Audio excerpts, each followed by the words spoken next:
Good morning, students. Next topic is the reaction between metals and non-metals. ਹੁਣ ਤੱਕ ਅਸੀਂ metals and non-metals ਬਾਰੇ ਪੜ੍ਹਿਆ ਹੈ। ਹੁਣ ਅਸੀਂ ਦੇਖਾਂਗੇ ਕਿ metals ਨੇ ਜਿਹੜੀਆਂ non-metals ਨਾਲ ਕਿੱਦਾਂ react ਕਰਦੀਆਂ ਨੇ। Reaction of elements can be understood as a tendency to attain a completely filled balance shell. So students ਸਾਨੂੰ ਅਸੀਂ 9th ਕਲਾਸ ਦੇ ਵਿੱਚ ਪੜ੍ਹ ਚੁੱਕੇ ਹਾਂ ਕਿ ਹਰੇਕ ਜਿਹੜਾ ਹੈਗਾ ਵਾ ਐਲੀਮੈਂਟ ਹੈ ਉਹਦੀ ਆਪਣੀ ਟੈਂਡੈਂਸੀ ਹੁੰਦੀ ਹੈ ਕਿਸੇ ਵੀ ਜਿਹੜੇ ਹੈਗੇ ਨੇ ਬੈਲੈਂਸ ਸ਼ੈਲ ਦੇ ਵਿੱਚ ਇਲੈਕਟ੍ਰੋਨਸ ਨੂੰ ਅਟੇਨ ਕਰਨ ਦੀ ਅਤੇ ਕੰਪਲੀਟ ਕਰਨ ਦੀ ਬੈਲੈਂਸ ਸ਼ੈਲ ਨੂੰ। ਸੋ ਕੋਈ ਵੀ ਜਿਹੜੇ ਹੈਗੇ ਮੈਟਲ ਹੈਗੀ ਆ ਉਹਦਾ ਐਲੀਮੈਂਟ ਹੈ ਜਾਂ ਉਹਦਾ ਐਟਮ ਹੈ ਉਹ ਆਪਣੀ ਬੈਲੈਂਸੀ ਨੂੰ ਕੰਪਲੀਟ ਕਰੇਗਾ ਜਾਂ ਕੰਪਲੀਟ ਕਰਨ ਦੀ ਕੋਸ਼ਿਸ਼ ਕਰੇਗਾ ਤਾਂ ਹੀ ਉਹ ਕਿਸੇ ਹੋਰ ਐਲੀਮੈਂਟ ਦੇ ਐਟਮ ਜਾਂ ਮੋਲੀਕਿਊਲਸ ਨਾਲ ਰਿਐਕਟ ਕਰ ਸਕਦਾ ਵਾ। ਸੋ ਅਸੀਂ ਦੇਖਦੇ ਹਾਂ atoms of metals can lose electrons from valence shells to form cations means electropositive ions. ਜਦੋਂ ਮੈਟਲਸ ਦੇ ਜਿਹੜੇ ਹੈਗੇ ਨੇ ਮੈਟਲਸ ਦੇ ਐਟਮਸ ਨੇ ਉਹ ਇਲੈਕਟ੍ਰੋਨਸ ਲੌਸ ਕਰ ਦਿੰਦੇ ਨੇ ਤਾਂ ਜਿਹੜਾ ਹੈਗਾ ਵਾ ਉਹਦੇ ਉੱਪਰ ਪੋਜ਼ੀਟਿਵ ਚਾਰਜ ਆ ਜਾਂਦਾ ਵਾ ਮੀਨਸ ਉਹ ਕੀ ਕਰ ਦਿੰਦੇ ਨੇ ਇਲੈਕਟ੍ਰੋਪੋਜ਼ਿਟਿਵ ਆਇਨਸ ਫੋਰਮ ਕਰਦੇ ਨੇ। On the other hand ਅਸੀਂ ਗੱਲ ਕਰੀਏ atoms of non metals gain electrons in valence shell to form anions means negative ions. ਜਦੋਂ ਨੋਨ ਮੈਟਲਸ ਦੇ ਐਟਮਸ ਨੇ ਉਹ ਇਲੈਕਟ੍ਰੋਨਸ ਗੇਨ ਕਰ ਲੈਂਦੇ ਨੇ ਉਹਨਾਂ ਦੇ ਬੈਲੈਂਸ ਸ਼ੈਲ ਦੇ ਵਿੱਚ ਜਿਹੜੀ ਹੈਗੀ ਆ ਸਪੇਸ ਹੁੰਦੀ ਆ ਮੀਨਸ ਉਹਨਾਂ ਨੂੰ ਕਮੀ ਹੁੰਦੀ ਹੈ ਇਲੈਕਟ੍ਰੋਨਸ ਦੀ ਦੈਨ ਉਹ ਇਲੈਕਟ੍ਰੋਨ ਲੈ ਕੇ ਕੀ ਬਣ ਜਾਂਦੇ ਨੇ electronegative species means electronegative ions ਬਣ ਜਾਂਦੇ ਨੇ। then ਕੀ ਹੁੰਦਾ ਵਾ oppositely charged ions attract each other and are healed by strong electrostatic forces of attraction forming ionic compounds means ਅਸੀਂ ਉੱਪਰ ਪੜ੍ਹ ਚੁੱਕੇ ਹਾਂ ਜਿਹੜੇ ਮੈਟਲਸ ਦੇ ਐਟਮਸ ਨੇ ਉਹ ਕੀ ਫੋਰਮ ਕਰਦੇ ਨੇ positive species means positive ions ਅਤੇ ਨੋਨ ਮੈਟਲਸ ਦੇ ਹੈਗੇ ਨੇ ਉਹ ਇਲੈਕਟ੍ਰੋਨਸ ਗੇਨ ਕਰਕੇ ਕੀ ਬਣਦੇ ਨੇ ਨੈਗੇਟਿਵ ਆਇਨਸ ਮੀਨਸ ਦੋਨਾਂ ਦੇ ਵਿਚਕਾਰ ਕੀ ਲੱਗਦੀਆਂ ਇਲੈਕਟ੍ਰੋਸਟੈਟਿਕ ਫੋਰਸ ਆਫ ਅਟਰੈਕਸ਼ਨਸ ਲੱਗਦੀਆਂ ਨੇ ਦੈਨ ਦੋਨੇ ਮਿਲ ਕੇ ਕੀ ਬਣਾਉਂਦੇ ਨੇ ਆਇਨਿਕ ਕੰਪਾਊਂਡਸ ਫੋਰਮ ਕਰ ਦਿੰਦੇ ਨੇ।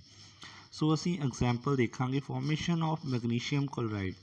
ਮੈਗਨੀਸ਼ੀਅਮ ਕੀ ਹੈ ਇੱਕ ਮੈਟਲ ਹੈ ਕਲੋਰੀਨ ਕੀ ਹੈ ਇੱਕ ਨੋਨ ਮੈਟਲ ਹੈ। ਸੋ ਮੈਗਨੀਸ਼ੀਅਮ ਜਦੋਂ ਜਿਹੜੀ ਹੈਗੀ ਹੈ ਪਹਿਲਾਂ ਕੀ ਕਰੇਗੀ ਲੋਸ ਕਰੇਗੀ ਇਲੈਕਟ੍ਰੋਨਸ ਉਹਨੇ 2 ਇਲੈਕਟ੍ਰੋਨਸ ਲੋਸ ਕਰ ਦਿੱਤੇ ਦੈਨ ਉਹਦੇ ਉੱਪਰ ਕੀ ਆ ਗਿਆ 2 ਪੋਜ਼ੀਟਿਵ ਚਾਰਜ ਆ ਗਿਆ ਮੀਨਸ 2 ਇਲੈਕਟ੍ਰੋਨ ਲੋਸ ਕਰਨ ਦੇ ਨਾਲ ਉਹਦੇ ਉੱਪਰ ਕੀ ਆ ਗਿਆ 2 ਪੋਜ਼ੀਟਿਵ ਚਾਰਜ ਆ ਗਿਆ। ਦੈਨ ਕਲੋਰੀਨ ਦੇ ਵਿੱਚ ਕੀ ਹੋਇਆ ਉਹੀ ਇਲੈਕਟ੍ਰੋਨਸ ਜਿਹੜੇ ਹੈਗੇ ਨੇ ਕਲੋਰੀਨ ਨੇ ਦੇਖੋ ਹੁਣ ਧਿਆਨ ਦਿਓ ਉਹਦੀ ਬੈਲੈਂਸੀ ਕਿੰਨੀ ਸੀ 287 ਮੀਨਸ ਹੁਣ ਉਹਨੂੰ ਕੀ ਹੈ ਉਹਨੂੰ ਜਿਹੜਾ ਹੈਗਾ ਵਾ ਇਲੈਕਟ੍ਰੋਨਸ ਦੀ ਲੋੜ ਹੈ ਮੀਨਸ ਕਿੱਦਾਂ ਹੋਏਗੀ ਧਿਆਨ ਦਿਓ ਜਦੋਂ ਉਹ ਕੀ ਕਰੇਗਾ ਉਹ ਇਲੈਕਟ੍ਰੋਨਸ ਅਸੈਪਟ ਕਰ ਲਏਗਾ ਮੀਨਸ ਉਹਦੇ ਉੱਪਰ ਕੀ ਆ ਜਾਏਗਾ 2 ਕਲੋਰੀਨ ਉਹਦੇ ਉੱਪਰ ਨੈਗੇਟਿਵ ਚਾਰਜ ਆ ਜਾਏਗਾ।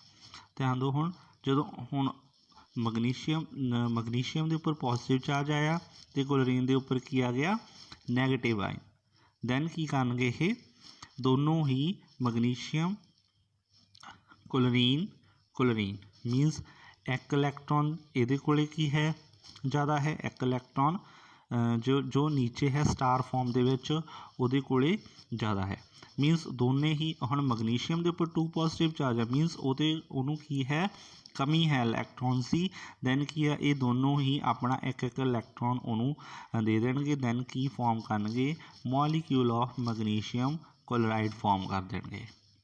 It is clear means positive charge negative charge ਨਾਲ by electrostatic force of attraction bind ਹੋ ਕੇ ਕੀ ਫਾਰਮ ਕਰੇਗੀ ਆਇਨਿਕ ਕੰਪਾਊਂਡ ਫਾਰਮ ਕਰੇਗੀ that is the magnesium chloride. Next one is the properties of ionic compounds. properties of ionic compounds ਦੇ ਵਿੱਚ ਕੀ ਹੁੰਦਾ ionic ਜਿਹੜੇ ਹੈਗੇ ਨੇ ਕੰਪਾਊਂਡਸ ਨੇ ਸੋਲਿਡਸ ਹੁੰਦੇ ਨੇ ਐਂਡ ਮੋਸਟਲੀ ਬ੍ਰਿਟਲ ਹੁੰਦੇ ਨੇ ਠੋਸ ਹੁੰਦੇ ਨੇ ਸਖਤ ਹੁੰਦੇ ਨੇ have high melting and boiling point ਹੁੰਦਾ more energy is required to break the strong inter ionic attractions ਇਹਨਾਂ ਦੇ ਜਿਹੜੇ ਬੌਂਡ ਇੰਨੇ ਜ਼ਿਆਦਾ ਲਾਈਕ ਸੋਲਿਡਸ ਮੀਨਸ ਜਿਹੜੇ ਹੈਗੇ ਨੇ ਫੋਰਸ ਆਫ ਅਟਰੈਕਸ਼ਨਸ ਮੋਲੀਕਿਊਲਸ ਦੇ ਵਿਚਕਾਰ ਜ਼ਿਆਦਾ ਨੇ ਇਸ ਕਰਕੇ ਉਹਨਾਂ ਨੂੰ ਬ੍ਰੇਕ ਕਰਨ ਦੇ ਲਈ ਬਹੁਤ ਜ਼ਿਆਦਾ ਐਨਰਜੀ ਦੀ ਲੋੜ ਹੋਏਗੀ। generally soluble in water and insoluble in kerosene or petrol means ਇਹ ਕੀ ਨੇ ਵਾਟਰ ਜਿਹੜੇ ਹੈਗੇ ਨੇ ਸੋਲੂਬਲ ਹੁੰਦੇ ਨੇ ਪਾਣੀ ਦੇ ਵਿੱਚ ਈਜ਼ਲੀ ਡਿਜ਼ੋਲਵ ਹੋ ਜਾਂਦੇ ਨੇ ਬਟ ਕੈਰੋਸੀਨ ਅਤੇ ਪੈਟਰੋਲ ਦੇ ਵਿੱਚ ਇਹ ਡਿਜ਼ੋਲਵ ਨਹੀਂ ਹੁੰਦੇ। Conduct electricity in solution and in molten state. In both cases free ions are formed and conduct electricity। हाँ जी स्टूडेंट्स, जिमें सॉलिड्स ने ਜਿਹੜੇ ਕੀ ਕਰਦੇ ਨੇ ਕੰਡਕਟ ਕਰ ਸਕਦੇ ਨੇ ਇਲੈਕਟ੍ਰੀਸਿਟੀ ਨੂੰ, ਉਵੇਂ ਜਿਹੜੇ ਆਇਨਿਕ ਕੰਪਾਊਂਡਸ ਨੇ ਇਹ ਵੀ ਕੀ ਕਰ ਸਕਦੇ ਨੇ ਕੰਡਕਟ ਕਰ ਸਕਦੇ ਨੇ ਇਲੈਕਟ੍ਰੀਸਿਟੀ ਨੂੰ ਬਟ ਇਨ ਮੋਲਟਨ ਸਟੇਟ ਕੀ ਹੁੰਦੀ ਹੈ ਪਿਘਲੀ ਹੋਈ ਅਵਸਥਾ ਜਿਹੜੀ ਹੈਗੀ ਹੈ ਲਿਕੁਇਡ ਸਟੇਟ ਵਾਲੀ ਜਿਹੜੀ ਅਵਸਥਾ ਵਾ ਉਹਦੇ ਵਿੱਚ ਕੀ ਬਣਾਉਣਗੇ ਇਹ ਫ੍ਰੀ ਆਇਨਸ ਬਣਾਉਣਗੇ। ਫ੍ਰੀ ਆਇਨਸ ਹਮੇਸ਼ਾ ਹੀ ਕੀ ਕਰਦੇ ਨੇ ਇਲੈਕਟ੍ਰੀਸਿਟੀ ਨੂੰ ਕੰਡਕਟ ਕਰਦੇ ਨੇ। ਹਾਂਜੀ students, next one is the occurrence of metals. Means ਜਿਹੜੇ ਮੈਟਲਸ ਨੇ ਸਾਨੂੰ ਮਤਲਬ ਐਜ਼ ਇਟ ਨੇਚਰ ਦੇ ਵਿੱਚ ਨਹੀਂ ਮਿਲਦੀਆਂ, ਸੋ ਸਾਨੂੰ ਇਹ ਅਲੱਗ ਤੋਂ ਕਿਸੇ ਹੋਰ ਫਾਰਮ ਦੇ ਵਿੱਚ ਮਿਲਦੀਆਂ ਨੇ। ਸੋ ਦੇਖਦੇ ਹਾਂ ਅਸੀਂ ਕੀ ਹੁੰਦੀਆਂ ਨੇ। ਮਿਨਰਲਸ ਕੀ ਨੇ? Elements of compounds occurring naturally are minerals.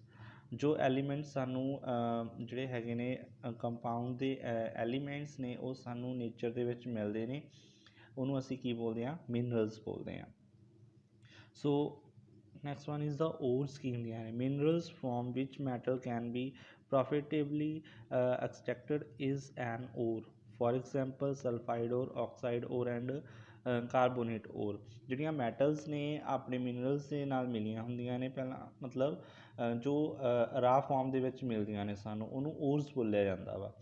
ਹੁਣ ਜਿਹੜੀਆਂ ਮੈਟਲਸ ਨੇ ਮਿਨਰਲਸ ਦੇ ਨਾਲ ਮਿਕਸ ਹੋਈਆਂ ਹੁੰਦੀਆਂ ਨੇ ਤਾਂ ਅਸੀਂ ਉਹਨੂੰ ਓਰ ਬੋਲ ਦਿੰਦੇ ਹਾਂ। For example sulphide ore, oxide ore and carbonate ore. Then metals at the bottom of activity series like gold, platinum, silver, copper generally occur in free state। means ਇਹ non reactive metals ਦੀ ਗੱਲ ਕਰ ਰਹੇ ਆ ਜਿਨ੍ਹਾਂ ਦੀ ਰਿਐਕਟਿਵਿਟੀ ਬਹੁਤ ਹੀ ਲੋ ਹੁੰਦੀ ਆ, ਉਹ ਸਾਨੂੰ ਫ੍ਰੀ ਸਟੇਟ ਦੇ ਵਿੱਚ ਮਿਲਦੀਆਂ ਨੇ ਨੇਚਰ ਦੇ ਵਿੱਚ। But copper and silver also occur in sulphide and oxide ore. But ਇਹਨਾਂ ਦੇ ਵਿੱਚੋਂ ਜਿਹੜੀ ਸਿਲਵਰ ਤੇ ਹੈਗੀ ਆ ਜਾਂ ਕਾਪਰ ਹੈਗੀ ਆ ਉਹ ਸਾਨੂੰ ਸਲਫਾਈਡ ਅਤੇ ਉਹਦੇ ਆਕਸਾਈਡ ਓਰਸ ਮਿਲਦੀਆਂ ਨੇ। Next metals of medium reactivity. Means ਇਹ ਥੋੜ੍ਹੀਆਂ ਜਿਹੀਆਂ ਘੱਟ ਰਿਐਕਟਿਵ ਹੁੰਦੀਆਂ ਨੇ। ਮੀਨਸ ਜਿਹੜੀ ਮੈਂ ਤੁਹਾਨੂੰ ਅਗਰ ਰਿਐਕਟਿਵਿਟੀ ਸੀਰੀਜ਼ ਪੜ੍ਹਾਈ ਸੀ ਉਹਦੇ ਵਿਚਕਾਰ 'ਚ ਆ ਜਾਂਦੀਆਂ ਨੇ ਇਹ। ਜਿੰਕ, ਫੈਰਿਕ ਐਂਡ ਲੈਡ ਹੋ ਗਈ। ਅਕਰਸ ਮੇਨਲੀ ਇਨ ਆਕਸਾਈਡ, ਸਲਫਾਈਡਸ ਔਰ ਕਾਰਬੋਨੇਟਸ। ਇਹ ਆਕਸਾਈਡ, ਸਲਫਾਈਡਸ ਅਤੇ ਕਾਰਬੋਨੇਟਸ ਦੀ ਫਾਰਮ ਦੇ ਵਿੱਚ ਸਾਨੂੰ ਮਿਲਦੀਆਂ ਨੇ। ਮੈਟਲਸ ਆਫ ਹਾਈਲੀ ਰਿਐਕਟਿਵਿਟੀ ਸੀਰੀਜ਼ ਬਹੁਤ ਜ਼ਿਆਦਾ ਰਿਐਕਟਿਵ ਮੈਟਲਸ ਨੇ like potassium, sodium, calcium, magnesium, aluminium are very reactive and ਦਸ ਫਾਊਂਡ ਇਨ ਕੰਬਾਈਨ ਸਟੇਟ। ਇਹ ਕੰਬਾਈਨ ਸਟੇਟ ਦੇ ਵਿੱਚ ਮਿਲਦੀਆਂ ਨੇ, ਮੀਨਸ ਇੱਕ ਦੂਸਰੇ ਨਾਲ ਮਿਕਸ ਹੋਈਆਂ ਹੁੰਦੀਆਂ ਨੇ। So next one is the gangue. Gangue ਕੀ ਹੁੰਦੀ ਆ? means ores are naturally found mixed impurities like soil, sand etc. call it the gang। means ਜਿਹੜੀਆਂ ਮੈਟਲਸ ਨੇ ਜਾਂ ਓਰਸ ਨੇ, ਓਰਸ ਦੇ ਨਾਲ ਸੈਂਡ ਜਾਂ ਸੋਇਲ ਦੇ ਪਾਰਟੀਕਲਸ ਮਿਕਸ ਹੋਏ ਹੁੰਦੇ ਨੇ, ਉਹੀ ਜਿਹੜੇ ਸੋਇਲ ਜਾਂ ਸੈਂਡ ਦੇ ਪਾਰਟੀਕਲਸ ਨੂੰ ਗੈਂਗ ਬੋਲਿਆ ਜਾਂਦਾ। ਗੈਂਗ ਨੂੰ ਰਿਮੂਵ ਕੀਤਾ ਜਾ ਸਕਦਾ ਫਰੋਮ ਦਾ ਓਰ। ਸੋ ਉਹਦੇ ਲਈ ਕੀ ਹੈ, ਇੱਕ ਜਿਹੜੀ ਹੈਗੀ ਆ ਸਟੈਪ ਵਾਈਜ਼ ਪ੍ਰੋਸੈਸ ਹੈ ਜਿਹਨੂੰ ਕੀ ਬੋਲਿਆ ਜਾਂਦਾ? ਮੈਟਲਰਜੀ ਬੋਲਿਆ ਜਾਂਦਾ। Metallurgy is the stepwise process of obtaining metal from its ore। means ਉਹਨੂੰ ਉਹਦੀ ਓਰ ਤੋਂ ਮੈਟਲਸ ਨੂੰ ਅਲੱਗ ਕਰਨ ਦੇ ਲਈ ਇੱਕ ਪ੍ਰੋਸੈਸ ਵਰਤੀ ਜਾਂਦੀ ਹੈ ਜਿਹਦਾ ਨਾਮ ਹੈ ਮੈਟਲਰਜੀ। ਸੋ ਸਾਨੂੰ ਕੀ ਸਟੈਪ ਵਾਈਜ਼ ਕੀ ਦੇਖਣਾ ਪਏਗਾ? ਪਹਿਲਾਂ ਸਾਨੂੰ ਇਨਰਿਚਮੈਂਟ ਚਾਹੀਦੀ ਆ ਓਰ ਦੀ। ਮੀਨਸ ਜਿਹਦੇ ਵਿੱਚ ਉਹ ਵਾਲੀ ਓਰ ਜਿਹਦੇ ਵਿੱਚ ਮੈਟਲ ਬਹੁਤ ਜ਼ਿਆਦਾ ਅਮਾਊਂਟ ਦੇ ਵਿੱਚ ਹੋਣਗੇ ਤਾਂ ਸਾਨੂੰ ਉਹ ਵਾਲਾ ਮਟੀਰੀਅਲ ਚਾਹੀਦਾ ਇਨ ਦਾ ਰਾ ਫਾਰਮ। ਦੈਨ ਕੀ ਆ obtaining metal from ਇਨਰਿਚਡ ਓਰ। ਫਿਰ ਅਸੀਂ ਮੈਟਲਸ ਨੂੰ ਉਸ ਦੀ ਓਰ ਤੋਂ ਕੀ ਕਰਾਂਗੇ? ਉਹ ਅਬਟੇਨ ਕਰਾਂਗੇ, ਮਤਲਬ ਲੈ ਲਵਾਂਗੇ। Then refining of impure metal to obtain pure metal. ਫਿਰ ਰਿਫਾਈਨਿੰਗ ਕੀਤੀ ਜਾਂਦੀ ਹੈ। ਰਿਫਾਈਨਿੰਗ ਦੇ ਵਿੱਚ ਕੀ ਹੁੰਦਾ ਵਾ? ਜਿਹੜੀਆਂ ਸਮ ਇੰਪਿਓਰਿਟੀਜ਼ ਬਚ ਗਈਆਂ ਨੇ ਮੈਟਲ ਦੇ ਵਿੱਚ ਉਹਨੂੰ ਕੀ ਕੀਤਾ ਜਾਂਦਾ ਵਾ? ਪਿਓਰ ਕੀਤਾ ਜਾਂਦਾ ਵਾ।